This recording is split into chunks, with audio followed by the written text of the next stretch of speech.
আরে হলোটা কি? এটা আবার কোন ধরনের ব্যাপার স্যাপার ঘটলো?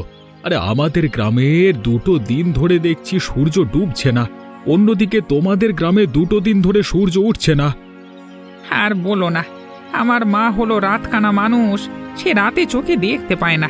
এদিকে 2 দিন ধরে আমার বেজায় খারাপ অবস্থা হয়ে গেছে। মা ঘরের কোনো কাজকর্ম করতে পারে না। এটা কিভাবে কি ঘটলো বলো তো? এমন ধরনের ঘটনা আমি আগে কোনো দিন দেখিনি। এমনটা কখনো হয়? আমাদের গ্রামে দিন আর তোমাদের গ্রামের রাত। দেখি তোমাদের গ্রামে একটু যাব, 2 দিন ধরে সূর্যের মুখ দেখতে পাই না। আরে আরে আরে হলোটা কি? তুই আবার দিনে দুপুরে এভাবে আছাড় খাচ্ছিস কেন? কি হয়েছে?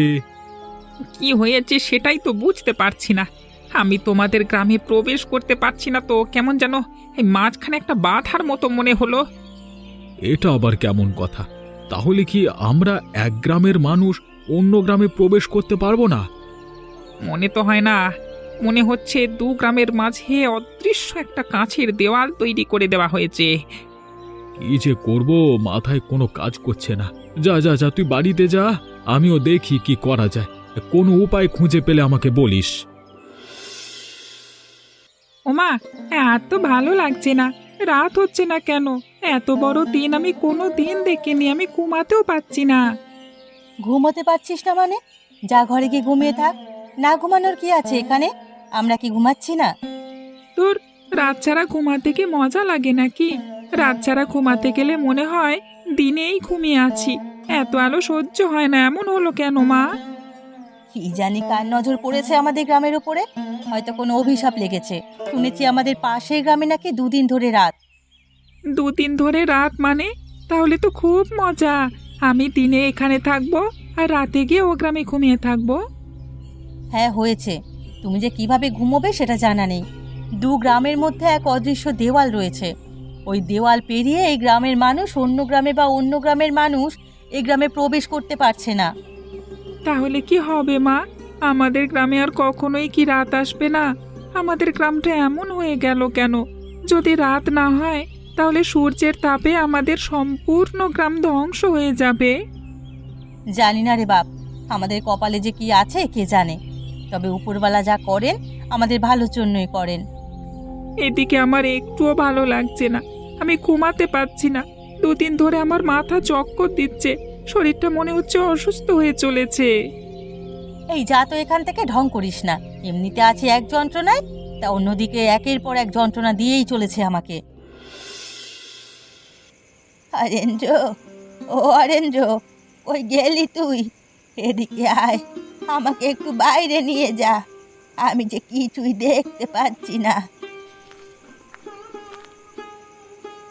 আর কত ডাকাডাকি করবে বলো তো মা? তোমার যন্ত্রণায় আমি তো এবার দেখছি শেষ হয়ে যাব। 2 দিন ধরে তুমি আমাকে একটু শান্তি দিচ্ছ না।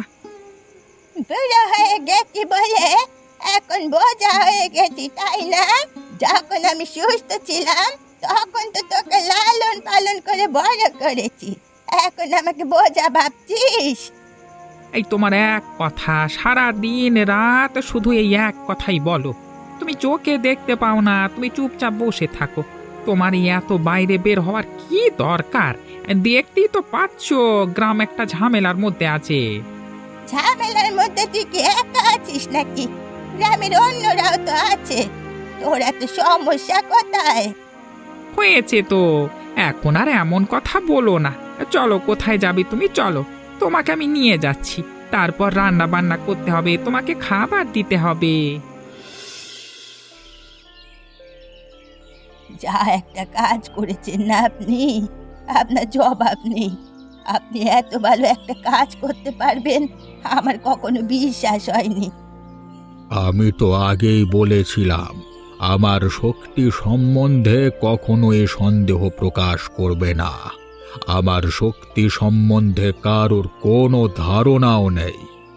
আগে যতটুকু সন্দেহ ছিল এখন তার এক ফোঁটাও নেই। এক গ্রামে দিন অন্য গ্রামে রাত করে রাখা কি মুখের কথা নাকি? বড় বড় সাধুরাও এমন ধরনের কাজ করতে পারে না।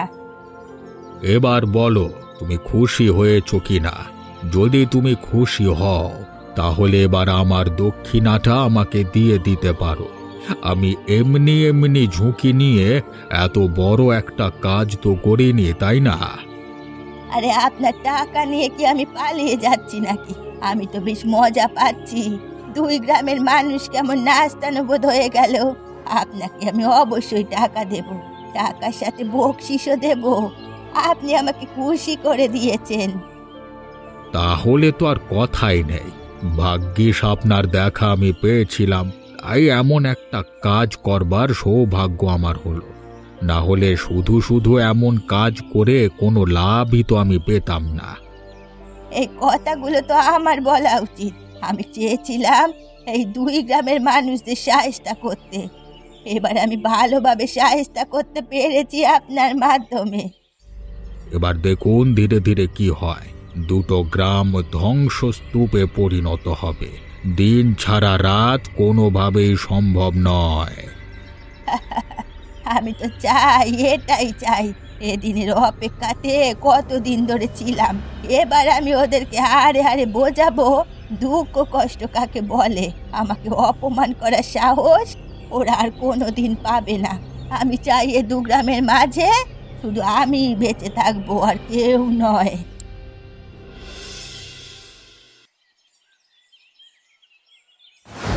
বাবা, একটা অঘটন ঘটে গেছে। আমি তো জানতে পেরে গেছি এই দিন এবং রাতের আসল রহস্য কি। বাবা, তুমি কিছু একটা উপায় বের করো, না হলে এই 2 গ্রামের সবাই মরে যাবে। কি হয়েছে? তুই কি জানতে পেরেছিস আমাকে বল। বাবা, ওই যে আমাদের 2 গ্রামের মাঝে একটা বুড়ির ঘর রয়েছে না, যার সাথে 2 গ্রামের কেউ কথা বলে না, এসবের পেছনে বুড়ি আছে। কি বলছিস তুই? তুই যা বলছিস সত্যি বলছিস তো? তুই কিভাবে এত কিছু জানতে পারলি? আমি সত্যি বলছি বাবা। আমি একটু ঘুরতে বেরিয়েছিলাম, দেখলাম বুড়ির ঘর থেকে হাসির শব্দ আসছে। আমি গিয়ে কান পাততেই দেখলাম এক সাধুর সাথে বুড়ি এসব আলোচনা করছিল। বাবা, যা করবা তাড়াতাড়ি করো, সাধু কিন্তু বেশ শক্তিশালী। সবকিছু যখন এভাবে প্রকাশ হয়ে গেল, তাহলে ওই বুড়ি আর নিস্তার পাবে না। ওই বুড়ি আমাদের উপরে জেদ দেখিয়ে আমাদের এমন সর্বনাশ করবার চেষ্টা করছে। কিন্তু কিন্তু ওই বুড়ি এমন কাজ করছে কেন বাবা? আমাদের উপরে বুড়ি কিসের এত রাগ? আর ওই বুড়ির সাথে সবাই কেন কথা বলছে না? সেসব জেনে তোর কাজ নেই। আমি যাচ্ছি, হারেন্দ্রর সাথে কথা বলতে হবে। তারপর ও আর আমি মিলে বুড়ির বাড়িতে যাব। বুড়িকে বোঝানোর চেষ্টা করব, না হলে আর কোনো উপায় খুঁজে পাওয়া যাবে না। যা করবার তাড়াতাড়ি করো বাবা। আমার কিন্তু একদম সুবিধের মনে হলো না ওই সাধুটাকে। সাধু টাকা নিয়ে চলে গেছে। আমার বিশ্বাস ওই সাধু আবার ফিরে আসবে।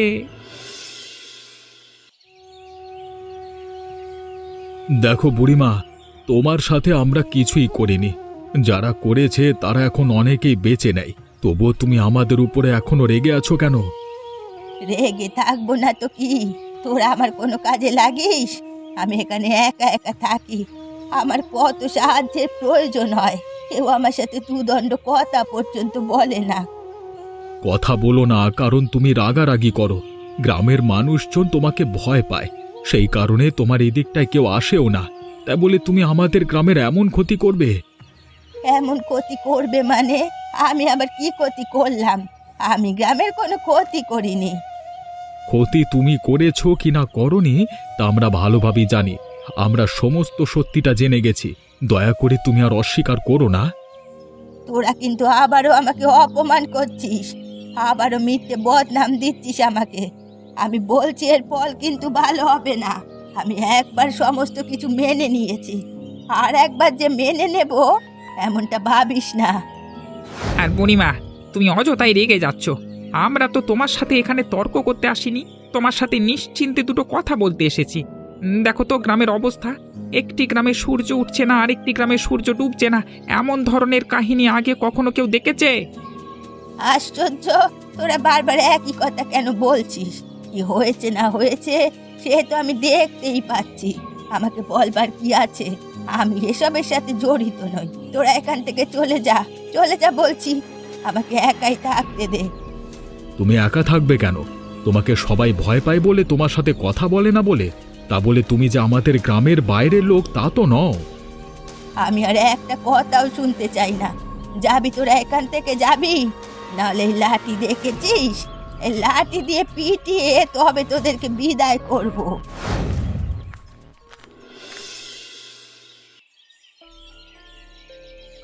কি গো, তুমি নাকি সেই বুড়ির কাছে গিয়েছিলে? রিশান আমাকে বলল। কোনো লাভ হলো নাকি? এই ব্যাপারটা কেন ঘটেছে? যতদূর বুঝলাম তাতে বোঝা গেল যে বুড়ির এই দুই গ্রামের উপরে বেশ রাগ আছে।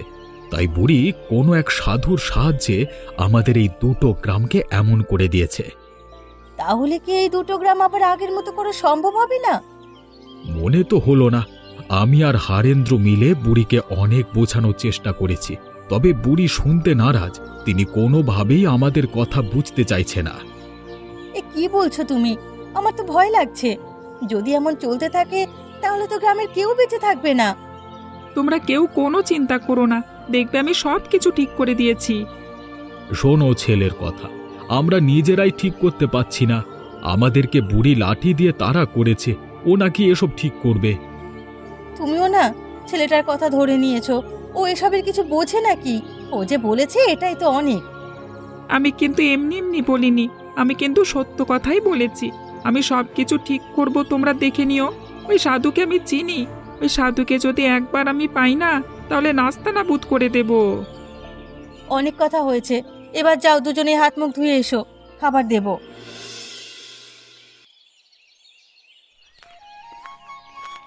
আরে সাধু বাবা যে, আসুন আসুন, বসুন।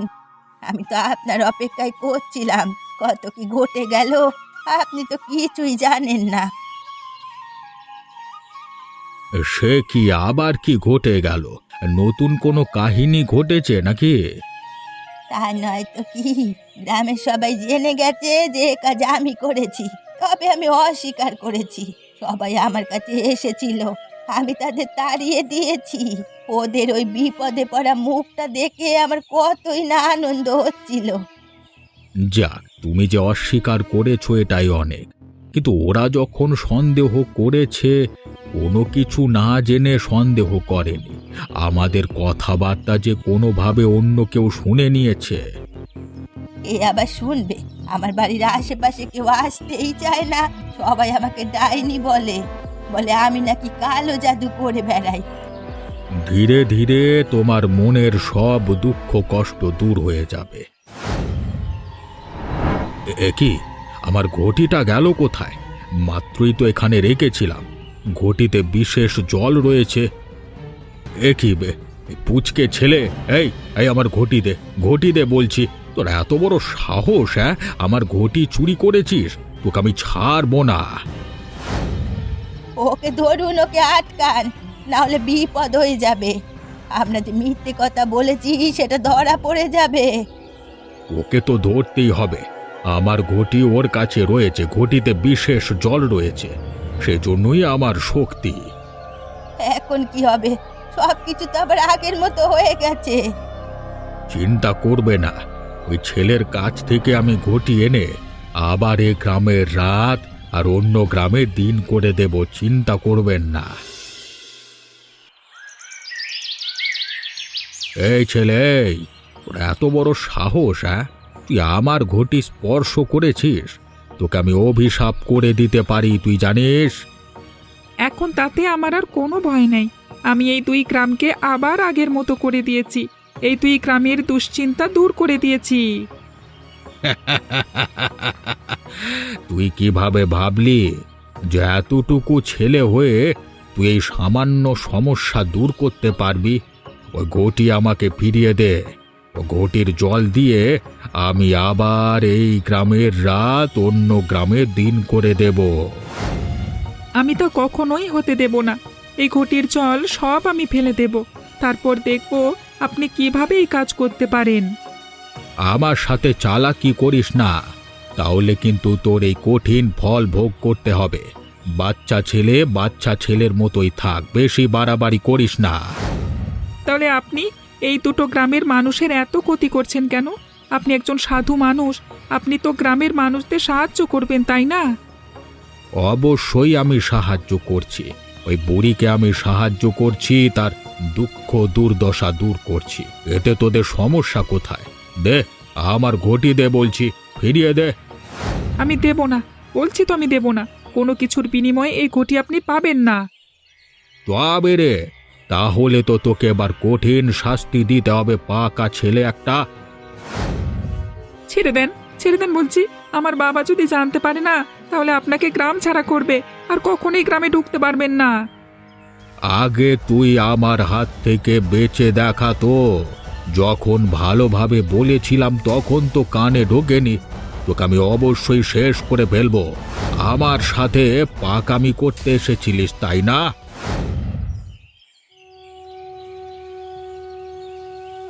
বুড়িমা, বুড়িমা, আমাদেরকে বাঁচান, আমাদেরকে একটু সাহায্য করুন বুড়িমা, আমরা আপনার কাছে হাত জোড় করছি।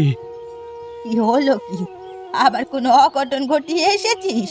আমি কোনো সাহায্য করতে পারবো না। আমি সাহায্য করার মানুষ নই। তোরা তো আমাকে ডাইনি বলিস, বলিস আমি কালো জাদু করে বেড়াই। কালো জাদু করলে কারো সাহায্য করব কিভাবে? দয়া করুন বুড়িমা, আমরা আমাদের ছেলেটাকে খুঁজে পাচ্ছি না, কোথায় গেছে আমরা কিচ্ছু জানি না। আপনি একটু খুঁজে দেওয়ার চেষ্টা করুন, আমি জানি আপনি জানেন।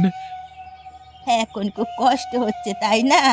কিন্তু সেদিন যখন আমি গ্রামে সবার কাছে সাহায্য চেয়েছিলাম আমার ছেলেটার জন্য, তখন তোরা কোথায় ছিলি?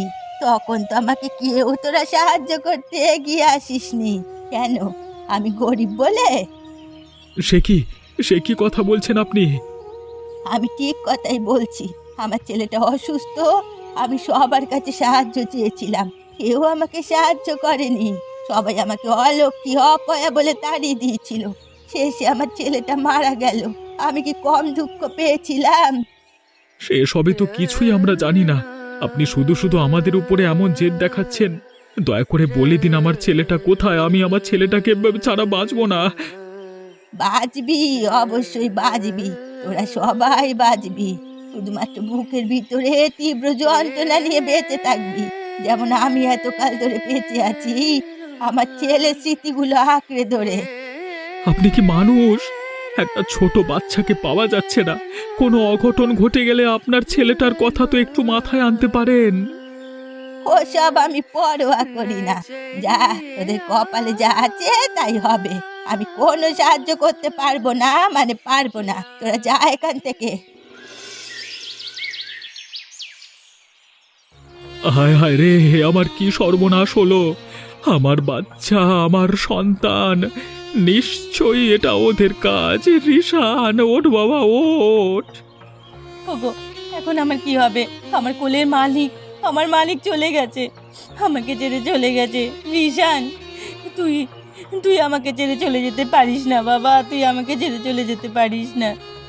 কথা বল বাবা, কথা বল। আমি তোকে আর বকাবকি করব না, কখনো বকাবকি করব না।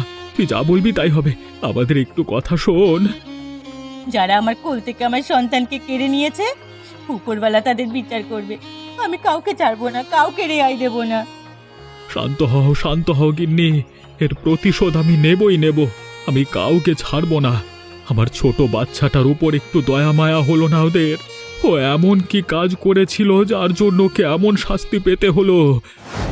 ও ছোট মানুষ, ওকে এসবের কিছু বোঝে? ওরা কিভাবে পারলো বলো? একটা ছোট বাচ্চাকে হত্যা করতে ওদের বুক একটু কাঁপলো না? ওরা কি মানুষ? আমি আমার এই ছেলের শরীর স্পর্শ করে বলছি, যারা ওরা এমন হাল করেছে তাদের আমি কোনোভাবেই ক্ষমা করব না, তাদের শাস্তি পেতেই হবে। ভাই ভাই, এখন ওঠো ওঠো, সমস্ত কিছুর ব্যবস্থা করতে হবে। এই রিশানকে নিয়ে বাড়ির দিকে চলো। বুড়ি, এবার তুমি খুশি হয়েছো তো? তোমার মনের আশা আমি ধীরে ধীরে পূর্ণ করছি, তুমি আমার দিকটা একটু দেখো। আরে আপনি চিন্তা করবেন না, আপনার যত টাকা সব আমি দেব, কোনো সমস্যা হবে না। আপনি শুধু এভাবে আমার কাজ করে যান।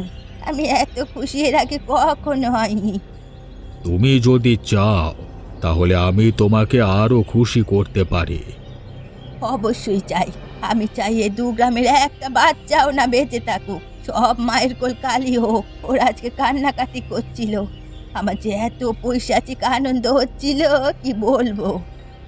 বেশ তো, তাহলে তুমি টাকার জোগাড় করো। আমি একে একে এ দু গ্রামের সমস্ত ছেলে পুলেদের মেরে ফেলছি, আমি কথা দিচ্ছি। এই দুই গ্রামে একটা ছোট বাচ্চাও বেঁচে থাকবে না। এটাই তো চাই আমি। এই দিনটার অপেক্ষায় তো এতদিন ছিলাম। বাবা, তুই উপরে বসে দেখছিস তো? দেখ, তোর মা তোর মৃত্যুর প্রতিশোধ নিচ্ছে। তোর মায়ের যে কষ্ট হচ্ছিল, সে কষ্ট এখন সবাইকে দিচ্ছে সে। এত খুশি হতে হবে না, আমাদেরকে ধীরে ধীরে সমস্ত কাজ করতে হবে।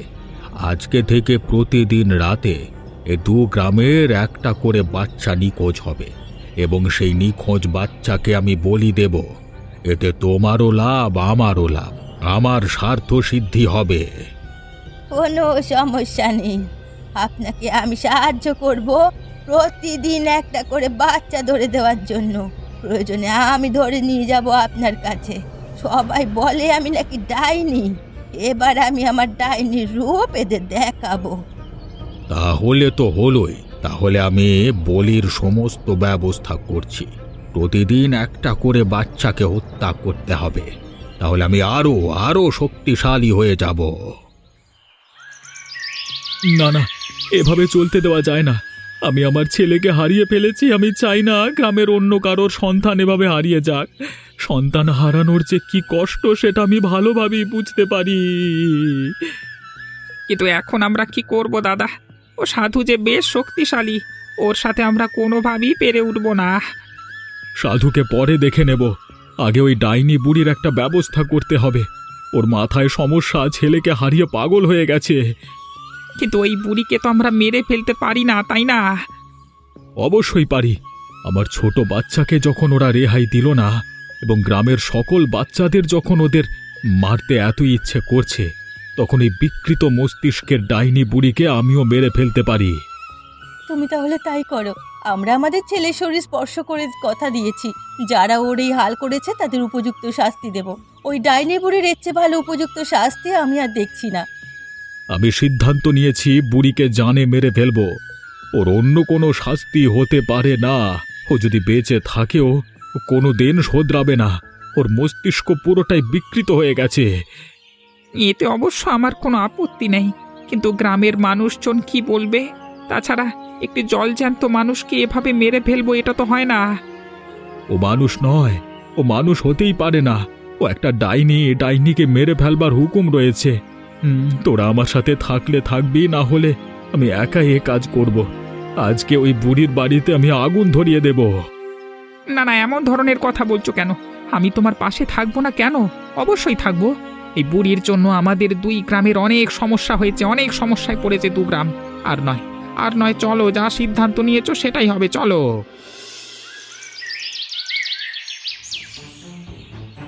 সাধু, এই সাধু, কোথায় তুই?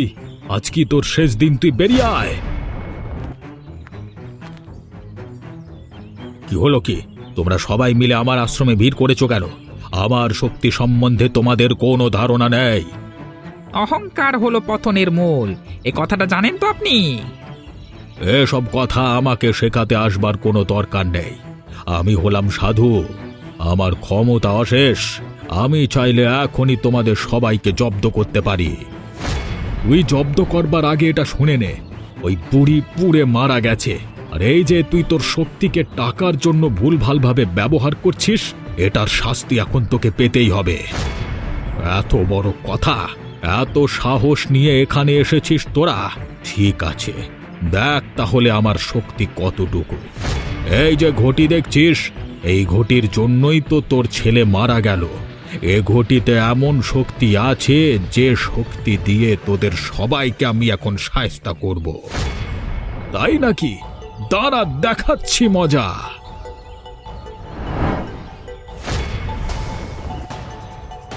হায় হায় হায়, তোরা কি করলি এসব?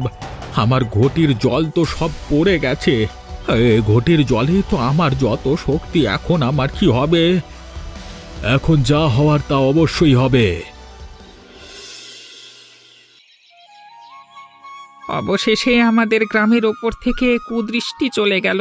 আর কখনোই আমাদের গ্রামের উপরে কোনো বিপদ ঘনিয়ে আসবে না। হ্যাঁ, সবাই মিলে মোকাবেলা করব আসলে। গ্রাম তো অবশেষে ঠিকঠাক হলো। মাঝখান থেকে আবার ছেলেটাকে হারিয়ে ফেললাম।